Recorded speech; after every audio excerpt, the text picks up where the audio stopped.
الحمد لله نحمده ونستعينه ونستغفره ونؤمن به ونتوكل عليه ونعوذ بالله من شرور أنفسنا ومن سيئات أعمالنا من يهده الله فلا مضل له ومن يضلل فلا هادي له ونشهد أن لا إله إلا الله وحده لا شريك له ونشهد أن سيدنا وسندنا وحبيبنا وشفيعنا ومولانا محمدا عبده ورسوله صلى الله تعالى عليه وعلى آله وأصحابه وبارك وسلم. أما بعد فأعوذ بالله من الشيطان الرجيم. بسم الله الرحمن الرحيم. إنا أنزلناه في ليلة القدر وما أدراك ما ليلة القدر. ليلة القدر خير من 1000 شهر. تنزل الملائكة والروح فيها بإذن ربهم من كل أمر. سلام هي حتى مطلع الفجر.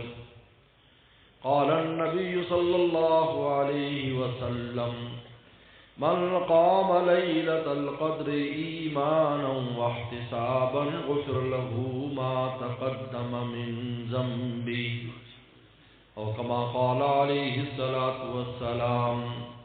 صدق الله صدق رسوله النبي الكريم. اندھیرا کیوں کر دیے تھے؟ اندھیرا کیوں؟ چیز بند کی بات اور کوئی نہیں. میرے محترم بزرگ اور دوستو، اما عائشہ صدیقہ رضی اللہ تعالی ارشاد فرماتی ہیں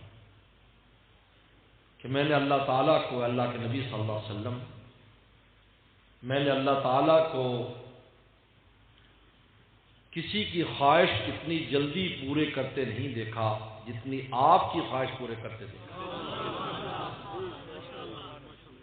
آپ نے کوئی خواہش کی، کوئی تمنا کی، فوراً اللہ تعالیٰ نے جبرائیل السلام کو بھیجا کہ جاؤ ہمارے محبوب کو فلاں تمنا ہے، فلاں فکر ہے، فلاں ضرورت ہے، فوراً جا کے اس کی پوری کرو. میں نے کسی کو نہیں دیکھا کس طریقے پر اتنی جلدی ان کی تمنا پوری کی. پیغمبر سلام بیٹھے ہیں کہ میری امت کتنی جنت میں جائے گی، فکر ہے. جبرائیل السلام آ گئے. اے محبوب، اللہ تعالیٰ فرماتے ہیں اگر کل جنتیوں میں سے تہائی جنتی صرف آپ کے ہوں اور 2/3 پوری امتوں کے ہوں، کیا آپ راضی ہیں؟ آپ نے فرمایا میں مزید مانگتا ہوں. جبرائیل السلام دوبارہ گئے، واپس آئے. اللہ فرماتے ہیں اگر آدھے آپ کی امت کے ہوں جنتی اور آدھی دوسرے امتوں کے ہوں، آپ راضی ہیں؟ کہا میں مزید مانگتا ہوں. اللہ تعالی نے فرمایا اے محبوب، اب میرا یہ فیصلہ ہے کہ پوری امتوں میں سے 1/3 ہوں گے اور 2/3 آپ کی امتی ہوں گے جو جنت میں جائیں گے. چنانچہ پیغمبر صلی اللہ علیہ وسلم نے ارشاد فرمایا 120 صفیں جنتیوں کی ہوں گی، جن میں 80 صفیں صرف میری امت کی ہوں گی اور 40 صفیں تمام پیغمبروں کی امتوں کی. کہ میں نے اتنی جلدی خواہش پوری کرتے نہیں دیکھا. آپ معراج پر گئے، 50 نمازیں دے دی. موسیٰ علیہ السلام نے کہا کہ زیادہ ہے، پھر واپس تشریف لے گئے. محدثین نے لکھا ہے کہ پیغمبر سلام کے مقام اور مرتبے کو دیکھیے کہ جب چاہا دربار میں چلے گئے. آسان کام، فوراً دربار میں چلے گئے. اللہ کے نبی اللہ زیادہ ہے، کہا 5 کم کر دی، 45 ہو گئی، واپس آئے. موسیٰ علیہ السلام نے کہا یہ زیادہ ہے، پھر واپس چلے گئے. پیغمبر سلام جاتے تھے امت کے فائدے کے لیے، اور موسیٰ علیہ السلام کو فائدہ یہ ہوتا تھا کہ جب اللہ کی زیارت کر کے آتے تھے تو آپ پر جو انوارات ہوتے تھے موسیٰ علیہ السلام ان انوارات کی زیارت کرتے تھے. میں ان کو دیکھتا ہوں جو ان کو دیکھا ہے، جن آنکھوں میں ان کے جلوے سمائے ہیں. میں ان کو دیکھتا ہوں جو ان کو دیکھ آئے ہیں، جن آنکھوں میں ان کے جلوے سمائے. پیغمبر صلی اللہ علیہ وسلم پر وحی آئی کہ پہلی امتوں نے بڑی لمبی لمبی عبادتیں کی، 200 سال 300 سال، معمولی بات. کہتے 100-200 سال کی عبادت تو معمولی تھی، 500 سال، 1000 سال. نوح علیہ السلام کی عمر دیکھ لیں 1060 سال، 1060 سال عمر نوح علیہ السلام کی. اسی طرح امتیوں کی لمبی لمبی عمریں، لمبی لمبی باتیں. حدیث شریف میں آتا ہے کہ ایک راہب نے 200 سال عبادت کی، 200 سال، اتنی لمبی عمریں ہوتی تھی، 200 سال. اور اس کے دل میں یہ خیال تھا کہ میں نے بہت بڑی نیکی کی ہے. جب اس کا انتقال ہوا تو اللہ تعالی نے فرمایا فرشتوں اس کو جہنم کے پاس سے لے کے آنا، اس کی روح کو جہنم کے پاس سے. جب وہ جہنم کے پاس سے گزرا اور جہنم کی تپش لگی، تھوڑی سی تپش جو 70 سال کی مسافت پر آتی ہے، 70 سال کی مسافت. یاد رکھو جنت کی خوشبو بھی 70 سال کی مسافت پر جاتی ہے، اور جہنم کی جو گرمی ہے وہ بھی 70 سال کی مسافت پر جاتی ہے. حدیث میں آتا ہے کہ درمیان میں ایک درخت ہے، وہ 2 حد فاصل ہے، جو سرحد ہے کہ وہاں کی تپش یہاں سے آگے نہیں جاتی اور یہاں کی جنت کی خوشبو وہاں سے آگے نہیں جاتی. وہاں سے گزارا، پیاس لگی، انہوں نے کہا مجھے پیاس لگی ہے. انہوں نے کہا یہاں کوئی چیز مفت نہیں ملتی، یہ دنیا میں مفت پانی پیتے ہو. انہوں نے کہا کیا قیمت ہے؟ کہا 100 سال کی عبادت ایک پیالے کی قیمت ہے. 100 سال کی عبادت. انہوں نے کہا وہ جلدی سے پلاؤ، پلا دی. اور تھوڑا آگے گئے، پھر پیاس لگی، مجھے پیاس لگی ہے. کہا کہ ایک پیالہ اور دو. کہا 100 سال کی عبادت. اب اللہ کے دربار میں اس کو کھڑا کر دیا جا کر. اللہ نے فرمایا کیا لے کے آئے ہو؟ تو کیا پیش کرے گا؟ بولو، کچھ پیش کرے گا؟ سب کھڑا ہے. بولو بھائی تیرے تو دل میں تھا، تو نے 200 سال عبادت کی. یہ جو ہم تھوڑی بہت نیکی کر کے دل میں اٹھائے پھرتے ہیں کہ ہم نے بڑی نیکی کر لی، سب اپنا علاج کر لیں. یہ ان کا فضل ہے کہ ہماری نیکیوں کو قبول کر لیتے ہیں، ورنہ ہماری نیکی اس لائق کب ہے کہ اس کو قبول کیا جائے. حضرت ابراہیم صلی اللہ علیہ وسلم جیسا پیغمبر خانہ کعبہ کی تعمیر کرتا اور کہتا ربنا تقبل منا، اے ہمارے رب بتکلم قبول کر لے. اس لائق تو نہیں ہے اس مکان کا بنانا کہ آپ کے دربار میں پیش کر سکوں، لیکن تو اپنے شان کرم سے قبول کر لے تو کر سکتا ہے. ربنا تقبل منا کا مطلب یہ کہ بتکلم قبول کیجئے، اپنی شان رحمت کی وجہ سے قبول کیجئے. اتنی لمبی باتیں. وہی آئی، پریشان ہو گئے میری امت کا کیا بنے گا. ہم عائشہ کی بات، جبرائیل جلدی کر، میرا محبوب پریشان ہے، جلدی کر، انا انزلنا کی صورت لے کے جا، جلدی کر، جلدی کر. آپ فکر میں بیٹھے 200 سال کی عبادت، 500 سال کی عبادت میری امت تو کیسے پیش کرے گی؟ کوئی ہوتا ہے جو 60 پر بھی پہنچتا ہے، 70 پر پہنچتا ہے، 100 پر تو سینچری تو کسی کی بنتی ہے. یہ کیسے ہوگا؟ جلدی کر. پیغمبر سلام نے پر صورت نازل ہوئی، صحابہ فرماتے ہیں جب آپ پر کوئی خوشخبری آیا کرتی تھی تو آپ کا چہرہ ایسے چمکتا تھا جیسے سورج چمکتا ہے، چہرے پر نظر نہیں ٹکتی تھی رسول اللہ کے چہرے پر، ہم دیکھ کر بتا دیتے کہ وسلم کے دل میں بہت خوشی ہے، اتنی خوشی صحابہ حیران ہو گئے، ایسے چہرہ تابا ہے، ایسے نور نکل رہا ہے، کہاں خوش ہو جاؤ، اللہ نے میری مراد پوری کر دی کہ ان کی عمریں کم ضرور ہیں لیکن میری رحمت کا دامن تنگ نہیں ہے۔ انا انزلناہ فی لیلۃ القدر، ہم نے اس قرآن کو لیلۃ القدر میں نازل کیا، وما ادراک ما لیلۃ القدر، آپ کو کیا معلوم ہے لیلۃ القدر کی قیمت کیا ہے؟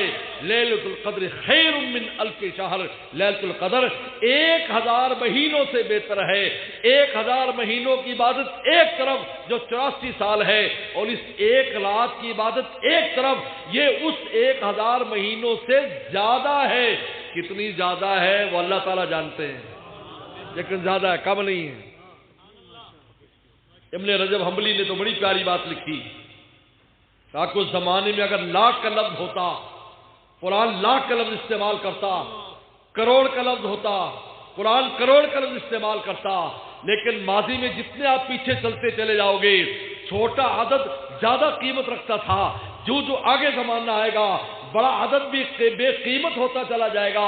پہلے 1000 پتی ہوا کرتا تھا، پھر لکھ پتی ہونے لگ گیا، پھر کروڑ پتی ہونے لگ گیا، اب ارب پتی ہونے لگ گیا۔ آئندہ زمانے میں جو کھرب پتی ہوگا وہ امیر کہلائے گا، باقی کی قیمت ہی نہیں ہوگی۔ ابن رجب حنبلی فرماتے ہیں، یہ روشنی کر دو بھائی مجھے ذرا اندھیرے سے واشت ہو۔ ابن رجب حنبلی فرماتے ہیں رحمۃ اللہ علیہ کہ اللہ تعالیٰ نے جو لفظ 1000 استعمال کو زمانے کے ماحول کے اعتبار سے، اس کا مطلب یہ نہیں ہے کہ ہم 1000 مہینوں میں اس کو محدود کریں، بلکہ یہ ایک رات ایسی ہے، لفظ خیر لا کر اللہ نے کہا خیر بہتر ہے، زیادہ ہے، 1000 سے زیادہ اللہ نے اس میں بالکل عام کر دیا ہے، غیر محدود اس کو بنا دیا ہے۔ اس ایک رات کی عبادت اتنی، اس پر اتنا کچھ ملے گا، میں جانتا ہوں یا بندہ جانے گا جب قیامت کے دن مجھ کو اس کا اجر کرے گا۔ یہ الف شہر کا لفظ محدود نہیں ہے، جس طرح عربی زبان میں لفظ 70 کا لفظ جو آتا ہے یہ کثرت کے لیے آتا ہے، عدد کے لیے نہیں آتا، کثرت مراد ہوتی ہے۔ 70 بار تمہیں اجر ملے گا، 70 بار ملے گا، اس کا کتنا ملے گا؟ 70 ایک عدد ہے، لیکن مراد اس سے بہت زیادہ مراد ہے۔ اسی طرح یہاں پر خیر من الف شہر، ابن رجب حنبلی فرماتے ہیں رحمۃ اللہ علیہ کہ یہاں پر 1000 مہینوں سے زیادہ، کیونکہ اس زمانے میں 1000 کا عدد ہی بڑا عدد تھا، اللہ نے فرمایا اس سے زیادہ لوگ لاکھ کو نہیں سمجھتے تھے، کروڑ کو نہیں سمجھتے تھے، لیکن آج کے اعتبار سے اگر سمجھا جائے تو معلوم نہیں کہ اللہ تعالیٰ اربوں خربوں جتنا چاہیں گے اپنے بندوں کو اس رات کی بات پر عطا فرمائیں گے۔ یہ پیغمبر صلی اللہ علیہ وسلم کے ساتھ اللہ تعالیٰ کا تعلق ہے، آپ شان محبوبیت رکھتے ہیں۔ اِنَّا کے بیاجُلنا، قرآن کہتا ہے اِنَّا کا بیاجُلنا، اے ہمارے محبوب آپ ہماری بے شمار نگاہوں کے سامنے ہر وقت رہتے ہیں۔ اِنَّا کا بیاجُلنا، بتاؤ جس کی یہ شان محبوبیت ہو کہ رب کی نگاہیں ہر وقت اپنے محبوب کو دیکھتی رہتی ہیں۔ قد نرا تقلب وجهك في السماء، آپ آسمان پر چہرہ کرتے تھے، ہم آسمانوں سے دیکھتے تھے، ہمارا محبوب ہمارے حکم کا منتظر ہے، آسمانوں پر چہرہ کرتا ہے۔ قد نرا، ہم دیکھا کرتے تھے، تقلب وجهك في السماء، جب قبلے کے لیے آپ آسمان پر چہرہ کرتے تھے، فولی وجهك، لے ہم نے تیری مراد پوری کی، چل قبلہ تبدیل ہو گیا۔ یہ شان محبوبیت ہے، شان محبوبیت کی اس امت کو نوازا کیا۔ یہی وجہ ہے کہ اللہ تعالیٰ نے اس امت کے اندر عشق کا مادہ رکھا ہے کہ یہ امت ہر چیز پر کمپرومائز کر سکتی ہے، لیکن اپنے محبوب پیغمبر پر کبھی کمپرومائز نہیں کرے گی، خواہ وہ کیسا بھی ہو۔ بڑا مشہور قصہ ہے، ہندوستان میں 2 شرابی دوست، ایک مسلمان تک ہندو تھا، دونوں شاعر تھے، شراب پی رہے ہیں، شراب کے نشے میں دھت ہیں۔ ہندو نے رسول اللہ کی گستاخی کی، نعوذ باللہ، اس مسلمان کے ہاتھ میں، وہ بھی شاعر اور نشے میں، آدھا نشے میں آدھا ہوش میں، اس کے ہاتھ میں شراب کا جام تھا، اس نے زور سے اس کے سر پر مارا، مقدمہ ہو گیا، پولیس پکڑ کر لے گئی، جج کی عدالت میں پیش ہوئے۔ جج نے کہا عجیب بات ہے، تم شرابی ہو، شرابی کبابی اور شاعر ہو، کوئی ایسے دیندار بھی نہیں ہو، نمازی پرہیزی بھی نہیں ہو، کوئی مولوی بھی نہیں ہو جن کو جوش آئے، اور تجھے کیسے جوش آ گیا؟ اور وہ بھی شراب کے نشے میں، آدھا تیرا ہوش تھا آدھا ہوش نہیں تھا۔ تو شرابی نے عجیب بات کی، انہوں نے کہا وہی تو ایک ہمارا سہارا ہے، اگر وہی ہاتھ سے نکل جائے، کیونکہ میں خاموش رہوں گا تو میرے ہاتھ سے نکل جائے گا۔ فرمائیں گے تجھے تو بھائی اتنے بھی غیرت نہ آئی میرے نام پر، ان کا وہی تو سہارا ہے۔ میں نے فرمایا سب سے پہلے میں ان کی سفارش کروں گا جو جہنم میں گئے ہوں گے، بعد میں نیکوں کی سفارش کروں گا، پہلے ان کی کروں گا۔ نیک بھی رسول اللہ کی سفارش کے محتاج ہوں گے جو جنت میں جا چکے ہوں گے، کہیں گے اللہ کے نبی سفارش کر دیجئے، اللہ اگلی جنت میں بھیج دے، جنت الفردوس میں بھیج دے۔ آپ سفارش فرمائیں گے، نیچے والے اوپر چلے جائیں گے۔ اللہ تعالی نے سورت نازل کی، کہا ایک رات ایسی، ایک رات دے دی تمہیں، تمہاری امت کو رات دے دی، اور رمضان میں رکھ دی، سبحان اللہ، رکھ بھی رمضان میں دی، رمضان دیا اور روزہ ساتھ دے دیا، تاکہ دن بھی عبادت رات بھی عبادت، قرآن ادھر سننا انزلنا فی لیلۃ القدر، اور یہ لیلۃ القدر عطا فرما دی۔ طاق راتوں میں تلاش کرو، بعض صحابہ فرماتے ہیں کہ 27 کی رات میں، بعض صحابہ کا بس 27 میں رات میں ہوتی ہے، تلاش کا سب میں حکم ہے، کیونکہ رسول اللہ کو بتا دیا گیا تھا فلاں رات میں آپ آئے، دو صحابہ جھگڑ رہے تھے، سنو یہ گھروں میں جھگڑے، یہ جو تم گھروں میں جھگڑے کرتے ہو یہ تمہارے کاروبار پر اثر انداز ہوتے ہیں، تمہاری عزتوں پر اثر انداز ہوتے ہیں، تمہاری زندگی پر اثر انداز ہوتے ہیں، جھگڑا ایسا خطرناک ہے خدا کی رحمت کو اٹھا لیتا ہے۔ حدیث شریف میں آتا ہے دو آدمی جھگڑے ہوں، اللہ فرماتے ہیں میں اس وقت تک ان کی بخشش نہیں کروں گا، ساری دنیا کی کر دوں گا جب تک یہ صلح نہیں کریں گے۔ صحابہ جھگڑ رہے ہیں، آپ گھر سے نکلے بتانے کے لیے فلاں رات میں ہوتی ہے، کتنی آسانی ہو جاتی ہے۔ اس لیے جب میں حرمین حاضری ہوتی حج پر تو حدیث شریف میں آتا ہے کہ جو 10 ذی الحجہ کی رات ہے، 9 کے بعد جو رات آتی ہے، جس وقت حاجی مزدلفہ میں آتا ہے، حدیث شریف میں آتا ہے کہ یہ جو رات ہے وہ لیلۃ القدر کی طرح یہ اس سے افضل ہے۔ اس لیے میں حاجیوں سے کہتا حاجیوں اس کا تو یقینی پتہ ہے کہ یہ رات ہے، اس کو ضائع نہ کرو۔ تب پیغمبر صلی اللہ علیہ وسلم آ رہے ہیں بتانے کے لیے، اس لیے بعض صحابہ کا خیال یہ ہے، حضرت عبداللہ بن عباس اس میں شامل ہے کہ لیلۃ القدر 27 کی رات کو ہے، آپ بتانے ہیں صحابہ جھگڑ رہے ہیں، انہوں نے فرمایا کہ میں بتانے کے لیے آیا تھا فلاں رات ہے، لیکن تمہارے جھگڑنے کی وجہ سے مجھے بھلا دی گئی، اٹھ گئی۔ میں نے فرمایا اس میں خیر ہوگی، طاقتوں میں تلاش کرو، التمسوا، اس کو تلاش کرو۔ اور آپ نے فرمایا کہ من قام لیلۃ القدر ایمانا واحتسابا، فرمایا کہ لیلۃ القدر میں جو شخص، بخاری کی حدیث ہے، جذبہ ایمانی کے ساتھ اور ثواب کے لیے، دو یاد رکھو، دو چیزیں، ایک تو نیت یہ ہو کہ اللہ کے رضا کے لیے جاگنا ہے، اور جذبہ ایمانی جگائے، یہ نہیں کہ دوست جاگ رہے ہیں تو آج رات ہم جاگیں گے، میلہ ٹھیلا نہیں ہے، یہاں اندر کا جذبہ ایمان کی شرط ہے، جذبہ ایمانی۔ احمد شاہ کشمیر رحمہ اللہ فرماتے ہیں ایمان تجھے مجبور کرے اس بات پر کہ میں اس رات میں جاگ کر مولا کو مناؤں، ایمان مجبور کرے، واحتسابا، اور ثواب کے لیے کہ اللہ ہمیں اس پر اجر عطا فرمائے، اجر کے لیے، طلب ثواب۔ اس لیے دو چیزیں بڑی اہم ہیں ہر کام میں، نیت اور طلب ثواب۔ ثواب سے کوئی مستغنی نہیں سمجھے اپنے آپ کو، مجھے ثواب کی ضرورت نہیں۔ پیغمبر صلی اللہ علیہ وسلم غزوہ بدر میں ایک اونٹ کے اوپر 3 آدمی سوار ہیں، غزوہ بدر میں جا رہے ہیں، 160 کلومیٹر کا فاصلہ ہے تقریباً، اور اونٹ تھوڑے آدمی زیادہ، ایک اونٹ پر 3، لیکن 3 بیٹھتے نہیں تھے، 2 بیٹھتے تھے، ایک پیدل چلتا تھا، ایک پیدل چلتا تھا۔ پیغمبر اسلام کے ساتھ بھی 2 صحابہ، پہلے ایک صحابی پیدل چلا، پیغمبر صاحب اوپر تشریف فرمائے، دوسرے صحابی پیچھے بیٹھے، آپ اونٹ کے آگے طرف، اونٹ کے پیچھے، کوہان کے آگے، کوہان کے پیچھے، ایک صحابی پیدل چل رہے ہیں، تقریباً 1 میل کا فاصلہ پیدل کرنا ہوتا تھا، پھر اونٹ کو بٹھایا جاتا تھا، دوسرا ساتھی اتر کر پیدل چلتا تھا اور وہ سوار ہو جایا کرتا تھا، پھر اونٹ بیٹھا، دوسرے صحابی اترے، چلنے والے وہ سوار ہو گئے۔ جب 1 میل ہوا تو آپ نے فرمایا کہ اونٹ کو بٹھاؤ۔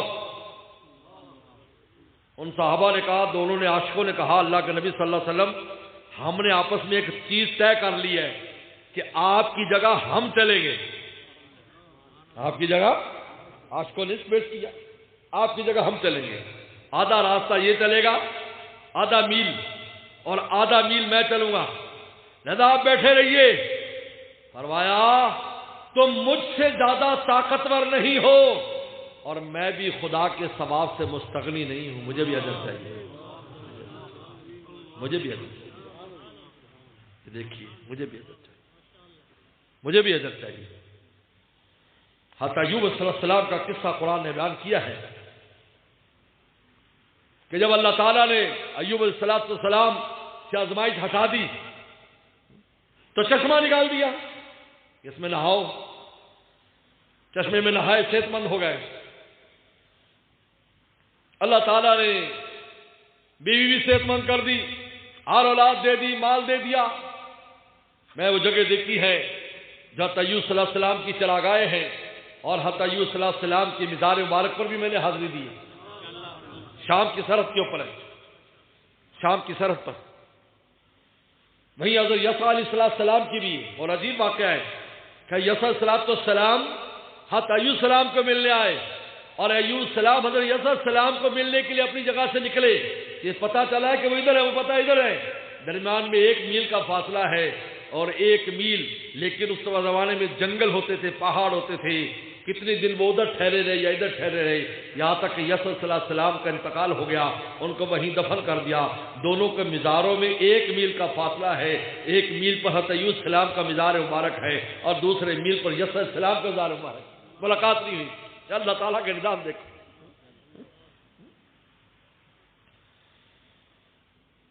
نہائے، صحت مند ہو گئے۔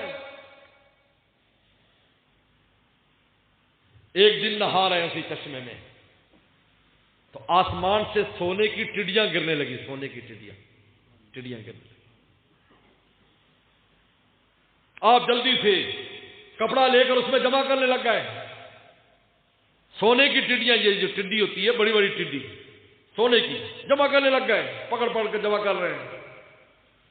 اللہ تعالی نے وحی بھیجی، ایوب تو بڑی ہرس کرتا ہے، بڑی ہرس کر رہا ہے، ہم نے کیا کچھ تجھے نہیں دے دیا، صحت تجھے دے دی، بیوی صحت مند کر دی، اولاد دے دی، مال دے دیا، او کتنی چراگاہیں، کتنا مال اسباب، کتنے ڈھول ڈنگر تیرے پاس ہے، اور تو اس طریقے پر جمع کر رہا ہے۔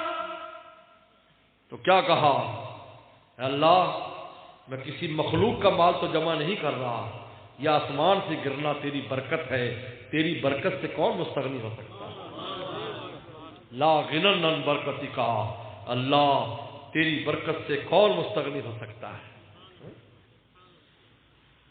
یہ اجر و ثواب، یہی انسان کو اٹھاتا ہے، یہی نامہ اعمال میں کل کو تولا جائے گا۔ فرمایا کہ لیلۃ القدر میں ایماناً، جذبہ ایمانی کے ساتھ، واحتساباً اور طلب ثواب، 2 چیزیں ہمیشہ یاد رکھو ہر عمل میں، کہ نیت کرو اللہ کی رضا کے لیے، اور اللہ اس پر ہمیں آپ اجر عطا فرمائیے، اجر دیجیے۔ اما عائشہ فرماتی ہیں، کسی عمل کو حقیر نہ سمجھو، ہو سکتا ہے کہ وہ چھوٹا سا عمل ہی تمہاری نجات کا ذریعہ بن جائے، چھوٹا سا عمل نجات کا ذریعہ بن جائے۔ بڑے مشہور محدث کا واقعہ ہے، انتقال وہ اللہ کے دربار میں پیش ہوئے، اللہ تعالی نے کہ اللہ تعالی نے فرمایا کہ فلاں کیا لے کے آیا ہے؟ کہا اتنی حدیثیں لکھی، اتنی کتابیں لکھی، اتنے شاگرد، اتنا پڑھایا. کہا کہ نہیں، ہمارے پاس تیرا عمل ایک پہلے سے موجود ہے، جس کی وجہ سے ہم نے پہلے سے تیری بخشش کا فیصلہ کیا ہے کہ ایک دن تو حدیث لکھ رہا تھا، جب سوات میں قلم ڈال کر تو کاغذ کے اوپر لایا تو ایک مکھی آ کر اس قلم کے چونچ پر بیٹھ گئی. تو نے ہاتھ روک لیا کہ خدا کی مخلوق پیاسی ہے، وہ پانی پیتی رہی، جب پی کر اڑ گئی تو نے حدیث لکھی، ہم آسمانوں سے دیکھ رہے تھے، ہم نے اسی وقت تیری بخشش کا فیصلہ کر دیا. نہ رکھیں. علامہ شاد کونی رحمۃ اللہ علیہ بہت بڑے محدث ہیں، دربار میں پیش ہوئے، اور یہ واقعات علامہ قرطبی نے ذکر کیے جو بعد میں خواب میں شاگردوں کو آئے. کہا کہ اللہ کے دربار میں پیش ہوا، بہت گھبراہ ہوتا کہ پتہ نہیں کیا بنے گا.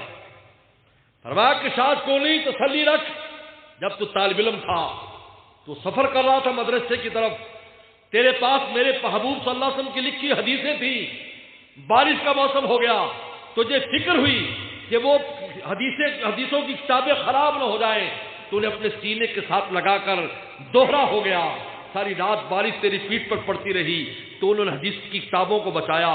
صبح کے تیری پیس اس سردی اور بارش کے اثر سے تختہ ہو گئی، لیکن تو نے حدیثیں گیلی نہیں ہونے دی، ہم نے اسی دن ہی تیری بخشش کا فیصلہ کر لیا.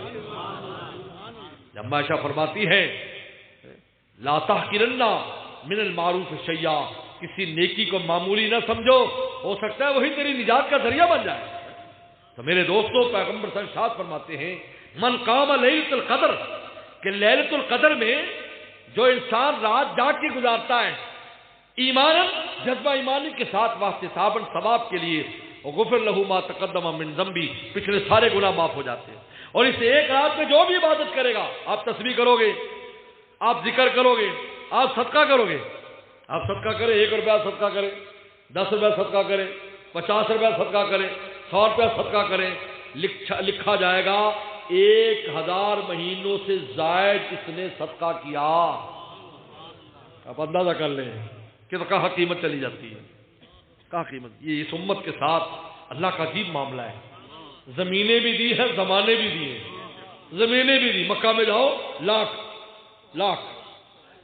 1 ریال خدا کے رستے میں دیا، لاکھ دے دیے.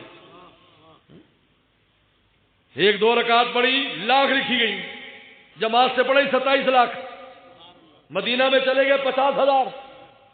زمینیں بھی دے دی، زمانے بھی دے دیے. رمضان آیا، روزانہ فرض 70 لکھے جائیں گے اور نفل فرض لکھے جائیں گے. لیلۃ القدر آئی، 84 سال سے زائد عبادت لکھی جائے گی. جو بھی عبادت کرو، کوئی بھی بات. یہ آواز و بیان سن رہے ہیں، لکھا جائے گا 84 سال سے زائد اللہ کی محبت کی بات سنی، دین کی بات سنی. کہنے والے کے لیے بھی اور سننے والے کے لیے ذکر ہو رہا ہے، دعا ہو رہی ہے، کوئی بھی نہیں.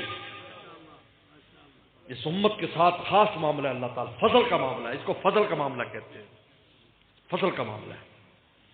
بغیر کسی محنت کی اس امت کو نوازا جا رہا ہے. اس لیے قرآن نے صاف کہہ دیا کبھی بھی کسی چیز کو اپنے عمل کا نتیجہ نہ سمجھنا، جو کچھ ہے فضل ہے. اس لیے میرے مرشد فرمایا کرتے تھے تیرے فضل کا اثرا ہے، ورنہ رکھا ہے کیا خاک دام ہے. کبھی اپنی کسی نیکی پر نظر نہ کرو، خدا کے فضل پر نظر، بس اسی کام بنے. عدل کرے تے تھر تھر کمبن اچھی شانہ والے ہو، فضل کرے تے بخشے جاون میں رنگے منہ کالے ہو. اللہ کے فضل کا معاملہ ہے. حکیم الامت تھانوی سے فرماتے ہیں کہ اس امت کے ایسا فضل کا معاملہ ہے کہ گناہ گار اگر کلمے کے ساتھ دنیا سے چلا گیا، جہنم میں بھی جائے گا تو عذاب کے لیے نہیں جائے گا، بلکہ تہذیب اور صفائی کے لیے جائے گا تاکہ جنت میں جانے کے لائق ہو جائے. عذاب نہیں ہوگا، اس کے دل پہ یہ اثر نہیں ہوگا مجھے عذاب ہو رہا ہے. وہ کہے گا مجھے پاک کیا جا رہا ہے کیونکہ میں نے جنت میں جانا ہے. کسی کو دلہا بنایا جائے اور اچھا رگڑا دیا جائے دلہا بنانے سے پہلے، بٹنا مار کر چمڑی بھی اتار دی جائے، چیخے گا، چلائے گا ضرور، لیکن دل میں خوشی ہوگی کہ مجھے دلہا بنانے کے لیے. اللہ فرمائے گی حوریں تیرے انتظار میں ہیں، لیکن تو گندا مندا دنیا سے آ گیا ہے، تھوڑی تیری صفائی ہو جائے تاکہ جنت میں جانے کے لائق ہو جائے. خان رحمت صاحب لکھا، عذاب نہیں، عذاب کا دل پہ اثر ہوتا ہے، یہ سزا ہے، یہ سزا ہے۔ استاد بھی ڈنڈا مارتا ہے، تھانے دار بھی ڈنڈا مارتا ہے، دونوں کے ڈنڈے میں فرق ہے۔ یہ خوشی خوشی کیوں ہے؟ یہ یار استاد میرے لیے کر رہا ہے، آج میں نے سبق یاد نہیں کیا تو کبھی دل پہ اثر ہوا؟ آج تک اثر نہیں، بلکہ دعائیں دیتے ہیں یار استاد اس وقت اگر سختی نہ کرتے تو ہم نے تو پڑھنا ہی نہیں تھا، تھوڑی سی سختی کی تو ہماری گاڑی سیدھی ہو گئی، گاڑی چلنے لگ گئی۔ ابا نے ٹھکائی کی ہماری، کبھی ابا کی ٹھکائی کے اوپر یہ ہوتا ہے کہ ہم عذاب دے رہا ہے؟ نہیں، یہ ہوتا ہے میری تربیت ہو رہی ہے، تہذیب ہو رہی ہے، میں بن رہا ہوں، مجھے بنا رہا ہے۔ لیکن کہتے ابا کی پٹائی کی مثال اور سختی کی مثال بارش کی طرح ہے، اور ماں کی مثال زمین کی طرح ہے۔ زمین کا پھل تب صحیح آئے گا جب آسمان سے بارش آئے گی۔ باپ سختی کرتا ہے، باپ روپ ڈالتا ہے، باپ کان کھینچتا ہے، ماں شفقت اور محبت کرتی ہے، پھر وہ اولاد پروان کرتی ہے، پھر وہ پھلدار درخت بنتا ہے۔ تو اب استاد کے مارنے میں تھانے دار کے مارنے میں فرق ہے، وہ سزا دے رہا ہے، یہ استاد اس قابل بنا رہا ہے کہ کسی لائق ہو جائے۔ حکیم علوم تھانوی فرماتے ہیں ایمان والے جہنم میں بھی جائیں گے تو تہذیب اور صفائی کی اور پاکی کے لیے جائیں گے، عذاب کے لیے نہیں جائیں گے۔ ان کے دل پر عذاب کا اثر نہیں ہوگا، ان کو تکلیف تو ہوگی لیکن ان کے دل میں یہی ہوگا خدا ہمیں پاک کر رہا ہے۔ اس لیے حضرت امام غزالی فرماتے لوگوں دنیا سے ہی پاک ہو کر چلے جاؤ تاکہ آگے کی پاکی بڑی سخت ہے، لہذا دنیا میں اپنے گناہوں پر رو دھو لو، اللہ سے معافیا مانگ لو، نیکی کر لو، یہاں سے ہی پاک ہو کر چلے جاؤ۔ یہاں کے دو آنسو تمہیں پاک کر دیں گے، وہاں پھر جہنم میں جا کے جلنا پڑے گا۔ یہیں سے پاک ہو کر جاؤ گے سیدھا حوروں سے تمہیں لپٹا چپٹا دیا جائے گا۔ وَلَكُمْ فِيهَا مَا تَشْتَهِي أَنفُسُكُمْ وَلَكُمْ فِيهَا مَا تَدَّعُونَ، جو چاہو گے وہاں ملے گا۔ یہ دنیا میں خواہشات پوری کرنے کے پیچھے مت پڑو، حلال حرام کی تمیز ختم کر دو، لیکن خواہشات کی جگہ جنت بنائیے، دنیا نہیں ہے، یہ دار آزمائش ہے۔ یہاں تو جو مل جائے خوش ہو جاؤ، بس اس پر راضی ہو جاؤ۔ میرے شیخ فرماتے شاہ کی مقتصد صاحب رحمۃ اللہ علیہ بریانی مانگو، قورمہ مانگو، پھر دال دے دے خوشی خوشی کھا لو، مانگو اعلیٰ، پھر جو دے دے خوشی خوشی مانگو، خوشی خوشی راضی ہو جاؤ۔ مانگو حور مانگو، اللہ حور جیسی بیوی دے دے، پھر کالی کلوٹی دے دے، خوش ہو جاؤ، اللہ کو اسی میں خیر ہے، اسی میں خیر ہے، خوش ہو جاؤ، اللہ کے فیصلے پر راضی رہو۔ کیوں گڑبڑ کرتے ہو؟ ایسی ہوتی ویسی ہوتی۔ میرے شیخ تو وہ ناراض ہوتے تھے کہ ہماری اماں گئی تھی دیکھنے رشتہ، 11 نمبر کی چشمہ لگا ہوا تھا اماں کو، صحیح نظر نہیں آیا، اس کو لے آئی۔ امام محمد رحمۃ اللہ علیہ بہت بڑے انسان ہیں، بڑے خوبصورت تھے، کہتے بہت حسین و جمیل، دیکھتا تو انسان دیکھتا رہ جائے۔ بیوی ان کی بالکل سیدھی سادھی تھی، شکل و صورت کے اعتبار سے بھی سیدھی اور تہذیب کے اعتبار سے بھی سیدھی، اخلاق بھی اس کے ایسی تھے۔ تو ایک دن ایک طالب علم گیا، نیا نیا آیا تھا، پرانے تو سمجھتے تھے، نیا طالب علم گیا حضرت کی روٹی لینے کے لیے، دوپہر کو کھانا گھر سے آتا تھا، تو اس نے بڑے مہذب انداز میں تہذیب کے ساتھ کہے حضرت الاستاذ العلامہ اور فاہمہ نے کھانا منگوایا۔ پہلے تو 2-4 سنائی، یہ تم نے ایسے القاب دے کر دماغ خراب کر دی ہے، اور پھر وہ کھانا دے رہی تھی تو وہ ہوا چلی تو پردہ ہٹ گیا، تو وہ شکل دے وہ تو ڈر گیا دیکھ کر، یہ تو حضرت اتنے خوبصورت اور بیوی ایسی، بالکل دیکھ کر وحشت آئے۔ گھر آ گئے، وہ آ گئے مدرسے میں، کھانا دے دیا، چپ کر کے بیٹھ گئے۔ حضرت استاد سمجھ گئے، ان کا کھانا تم لینے گئے تھے یا پرانا خادم؟ کہا جی میں گیا۔ سمجھ گیا، اچھا استانی جی نے کچھ کہہ دیا؟ جی حضرت آپ کتنے خوبصورت چاند کی طرح، حضرت گھر میں آپ نے کیا رکھی ہوئی؟ رو رو کر کہہ رہا ہے۔ فرمایا ہم اگر میرے گھر میں حور ہوتی، خوبصورت ہوتی، آج جو میں نے 1,00,000 مسائل پر 1,00,000 مسائل لکھے، امام محمد نے 1,00,000 مسائل پر مشتمل کتاب المبسوط کبھی نہ لکھ سکتا۔ میں جاتا ہوں، اس کا حق پورا کرتا ہوں، اس کے پاس بیٹھتا ہوں، اسی میں شکر گزار ہو جاتی ہے۔ میں ہر وقت اس دین کے کام میں لگا رہتا ہوں، ورنہ میں اس کی چاکری میں لگا رہتا. تو مجھے بتاؤ اتنا بڑا کام کیسے ہوتا؟ اللہ کی کیسی حکمت ہے،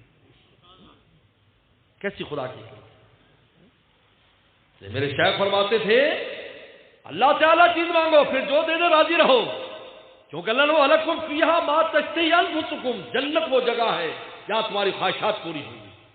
وَلَكُمْ فِيهَا مَا تَدَّعُونَ، جو مانگو گے وہاں ملے گا. یہ دنیا جگہ نہیں ہے. ہمیں اللہ نے فرمایا ان الدنیا خلقت لکم، پوری دنیا تمہارے لیے پیدا کی گئی ہے. وَإِنَّكُمْ خُلِقْتُمْ لِلْآخِرَةِ، تم آخرت کے لیے پیدا کیے ہوئے. حالات بھی دیکھے کہ میں جو کام کر رہا ہوں اس پر مجھے ثواب ملتا ہے، اس پر مجھے مولا ملتا ہے، یہ میرے نامہ اعمال کو اچھے نامہ اعمال کے اندر اضافہ کر رہا ہے. حالات بھی دیکھیں. اور دو کام کریں، نیت درست کریں اور ثواب کی نیت رکھے. اللہ اس پر مجھے اجر عطا فرما. بس اللہ مجھے آپ کو عمل کی توفیق عطا فرمائے. واخر دعوانا ان الحمدللہ.